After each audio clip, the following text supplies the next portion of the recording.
এখানে যারা সামনে আছেন তাদের জন্য দাঁড়াইলে ভালো হয়, আবার যারা দূরে আছেন তাদের জন্য বসলে ভালো হয়। তো যেহেতু ওই ভদ্রলোকেরা দূরে আছে, বঞ্চিত মানুষ, আমরা এখন বৈষম্যের বিরুদ্ধে, এই কারণে আমি বসেই কথা বলি। আলহামদুলিল্লাহ। আসসালামু আলাইকুম রহমতুল্লাহ।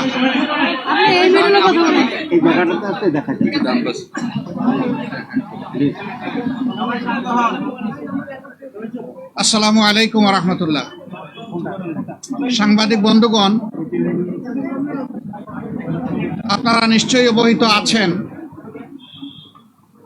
যে গত কয়েকদিন ধরে বাংলাদেশে কিছুটা অস্বাভাবিক অবস্থা বিরাজ করছিল। তারই ধারাবাহিকতায় গত পরশুদিন অর্থাৎ বৃহস্পতিবারে উপদেষ্টা পরিষদের একটা বৈঠক হয়। সেই বৈঠক থেকে প্রধান উপদেষ্টা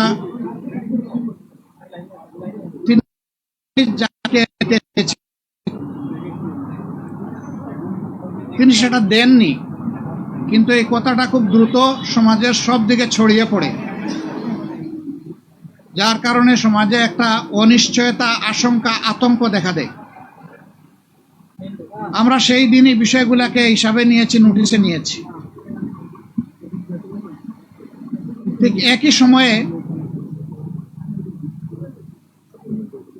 একজন রাজনৈতিক নেতা তার জনপ্রতিনিধিত্বের একটা দাবি নিয়ে তিনি একটা অবস্থান নিয়েছিলেন। আবার আরেকটা গুরুত্বপূর্ণ জায়গায় আরেকটা দাবিতে আরেক দল অবস্থান নিয়েছিলেন। এই সব কিছু প্রধান উপদেষ্টার জন্য কিছুটা কষ্টের, কিছুটা বিরক্তির ছিল, যার কারণে তিনি তার দায়িত্বের ব্যাপারেই পুনর্বিবেচনা করবেন এরকম একটা অভিব্যক্তি তিনি প্রকাশ করেছিলেন, কিন্তু কার্যত এটা অফিসিয়ালি সামনে আসে নাই।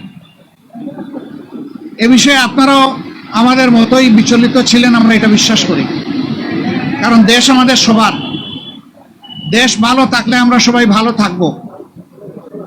24 জুলাই বিপ্লবের মধ্য দিয়ে দেশে একটা পরিবর্তন এসেছে, কিন্তু এই পরিবর্তনে এখন যারা নেতৃত্ব দিচ্ছেন সরকারে, তাদের পরিচয় হচ্ছে যে তারা কোনো পার্টিকে বিলং করবেন না। এটা হওয়া উচিত, কিন্তু এখানেও কিছু ব্যতিক্রম ঘটেছে। এটাও মাঝে মধ্যে সমাজকে উদ্বিগ্ন করেছে। আবার স্বাভাবিকভাবেই এই পরিবর্তন বা বিপ্লবের অবশ্যম্ভাবী দাবি ছিল যে অর্থবহ কিছু সংস্কার করা লাগবে এবং যারা অপরাধী তাদের বিচার হতে হবে।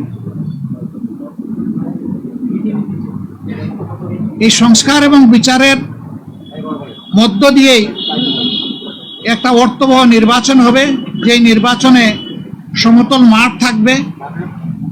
নির্বাচনে যারা অংশগ্রহণ করবেন তাদেরকে কোনো ধরনের ষড়যন্ত্রের মুখোমুখি হতে হবে না। এখানে পেশি শক্তি এবং কালো টাকার প্রভাব চলবে না। 15.5 বছর মানুষ 3টা নির্বাচনে তার ভোটের অধিকার প্রয়োগ থেকে বঞ্চিত হয়েছে। এবার তারা নিঃসংকোচে নিজের এই অধিকারটা প্রয়োগ করতে চায় এবং এই সুযোগ পাবে, নিশ্চিত হবে। এটি হচ্ছে জনগণের দাবি। প্রধান উপদেষ্টা ইতিমধ্যে কয়েকবার তিনি বলেছেন নির্বাচন তিনি দিতে চান এই বছরের ডিসেম্বর থেকে শুরু করে আগামী বছরের জুনের মধ্যবর্তী কোনো এক সময়, কিন্তু তিনি সুনির্দিষ্ট কোনো রোডম্যাপ দেননি, কোনো মাস সপ্তাহ তিনি ঘোষণা করেননি।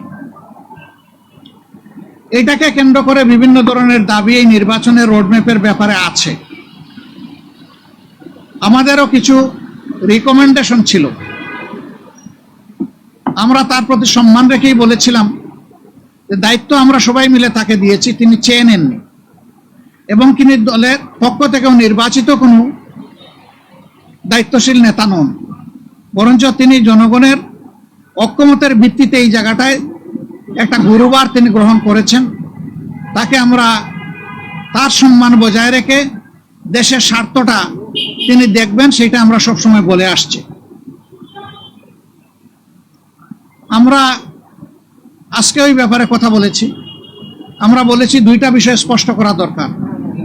একটা, নির্বাচনটা কখন হবে, আপনি যে সময়সীমা দিয়েছেন এর ভিতরেই জনগণের কোনো ধরনের বড় ভোগান্তি না হয়ে একটা কমফোর্টেবল টাইমে এই নির্বাচনটা হওয়া উচিত আমরা মনে করি।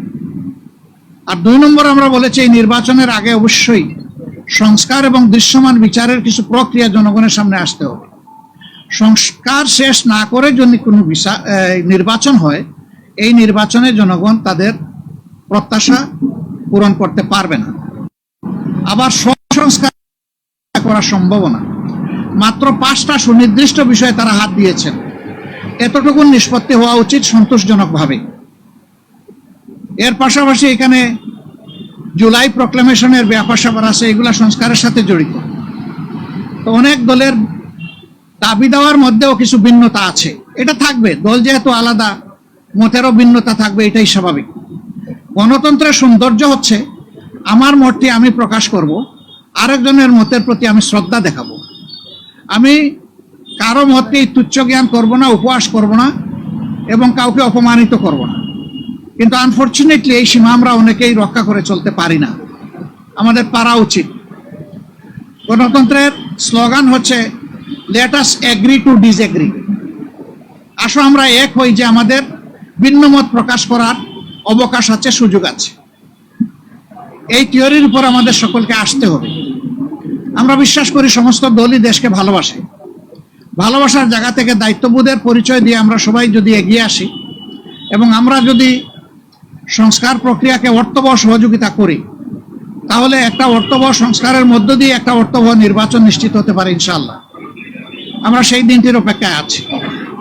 সমাজে যে অস্থিরতা দেখা দিয়েছিল এই বিষয়টাকে কেন্দ্র করে, প্লাস বিভিন্ন ব্লকেটকে কেন্দ্র করে আপাত দৃষ্টিতে তা কিছুটা কেটেছে। আমরা এর স্থায়ী নিষ্পত্তি চাই এবং আমরা মনে করি যে 2টা রোডম্যাপ ঘোষণা করলেই তার অনেকটাই সমাধান হয়ে যাবে। একটা হচ্ছে সংস্কারের রোডম্যাপ, আর একটা হচ্ছে নির্বাচনের রোডম্যাপ। এই দুইটাই অতীব গুরুত্বপূর্ণ বলে আমরা মনে করি। আপনারা আজকে এখানে এসেছেন, আপনারা ইতিমধ্যে বিএনপির বন্ধুরা এসেছেন, তাদের কথা আপনারা শুনেছেন, আমাদের কথা আপনারা ধৈর্য ধরে শুনলেন। এই জন্য আমরা আমাদের পক্ষ থেকে আপনাদের প্রতি কৃতজ্ঞতা জানাই এবং ধন্যবাদ জ্ঞাপন করি। আমি মহোদয়, আপনাদের সাথে আমাদের আরো অনেক দেখা হবে, কথা হবে ইনশাআল্লাহ। আজকে আরো হয়তো আপনারা কথা শুনবেন, আরেকটা দল তারা ঢুকেছেন, তারাও বের হলে তারা তাদের কথা বলবেন। আমরা দেশকে আমাদের ভালোবাসার জায়গা থেকে, বিবেকের দায়বোধের জায়গা থেকে যেটা উত্তম মনে করি, সেই ব্যাপারে কাজ করতে আমরা দৃঢ় প্রতিজ্ঞ। ন্যায় এবং সত্যের পথে আমরা অবিচল থাকব। দেশের স্বার্থটাকে আমরা বড় করে দেখব, এটি হচ্ছে আমাদের অঙ্গীকার। আপনাদের সবাইকে ধন্যবাদ।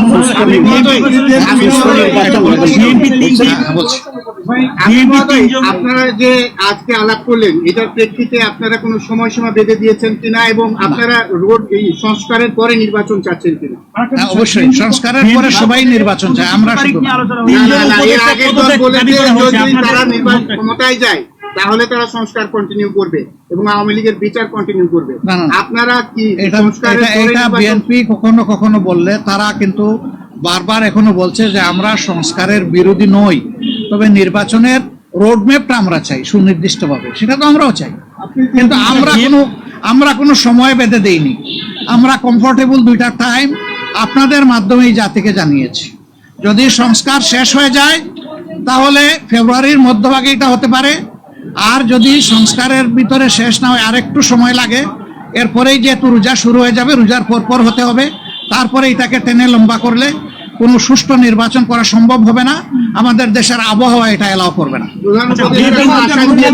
আপনাদের 2টা রোডম্যাপের বিষয়ে প্রধান উপদেষ্টা কি বললেন, যে 2টা দাবি জানিয়েছেন সে 2টার ব্যাপারে তিনি গভীর মনোযোগ সহকারে শুনেছেন এবং আমাদের এটা আস্থা হয়েছে যে তিনি বিষয়টাকে ইতিবাচক ভাবে নিয়েছেন। আচ্ছা, বিএনপির পক্ষ থেকে 3জন উপদেষ্টা মহোদয় চেয়েছেন, আপনাদের কিটা কি চান বা তাদের পদত্যাগ চাওয়াটাকে আপনারা কিভাবে দেখেন? তারা বলছে নির্বাচনে বা সরকার নিরপেক্ষতার জন্য তাদের পদত্যাগ করা দরকার।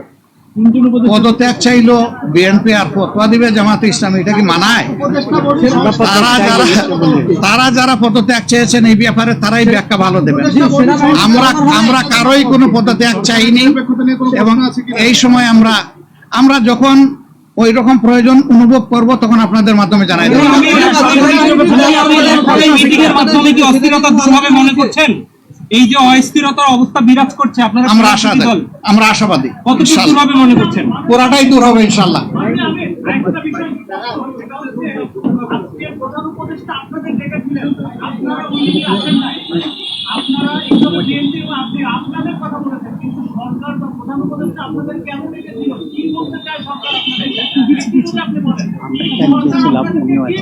এটা ঠিক, আমাদের ব্যাপার আর বিএনপির ব্যাপারে একরকম না, একটু ডিফারেন্স আছে। আমরা কিন্তু নিজেই চেয়েছি এবং টাইমটা ফিক্স আপ হয়েছে। কালকে আপনারা সংবাদ মাধ্যমে এটা অলরেডি জানতে পেরেছেন। হ্যাঁ, সেটা আমি পরে আসতেছি। ওনার দাওয়াত আমরা পেয়েছি, এটা অস্বীকার করব না, কিন্তু এর আগে আমরাই চেয়েছি এবং আমাদের চাওয়ার প্রেক্ষিতেই আজকে সন্ধ্যা 6টায় এই সময়টা নির্ধারিত হয়েছিল। আমাদের অন্য একটা দলীয় কর্মসূচি থাকার কারণে আমরাই চেয়েছিলাম যে আমাদেরকে আরো 2 ঘন্টা পিছিয়ে দেওয়া হোক। সে আমাদের অনুরোধের প্রেক্ষিতেই 8টা ফিক্স করা হয়েছিল, যদিও 8টায় আমরা শুরু করতে পারি নাই, একটু পরে আমরা শুরু করেছি। উনি ডেকে এইটুকুই বলেছেন, দেশ আমাদের সবার, আমি অবশ্যই অর্থবহ, সুষ্ঠু, স্বচ্ছ একটা নির্বাচন দিতে চাই, আমি যেন তেন কোনো নির্বাচন দিতে চাই না। এবং তিনি আমাদের কথা মনোযোগভাবে শুনেছেন আর বলেছেন যে আপনাদের পরামর্শগুলা আমি প্রয়োজন মনে করি, আপনারা যে পরামর্শ দেবেন অবশ্যই আমি এগুলা কনসিডারেশন নেব, অন্যদের কথাও আমি শুনবো। এবং আগামীকালকেও তিনি আরো অনেকগুলা দলকে দাওয়াত দিচ্ছেন, তাদের কথাও তিনি শুনবেন। সবার কথা শোনার পরে তিনি আশা করি তার একটা সিদ্ধান্ত তিনি ম্যাচিউর করবেন। সবাইকে ধন্যবাদ, অনেক অনেক ধন্যবাদ। আরো দেখা হবে, সাংবাদিক বন্ধুদের সাথে আরো অনেক দেখা হবে। আসসালামু আলাইকুম ওয়া রাহমাতুল্লাহ। পাওয়া যাবে, আশ্বাস নেই, সব কথা একসাথে পাবো না।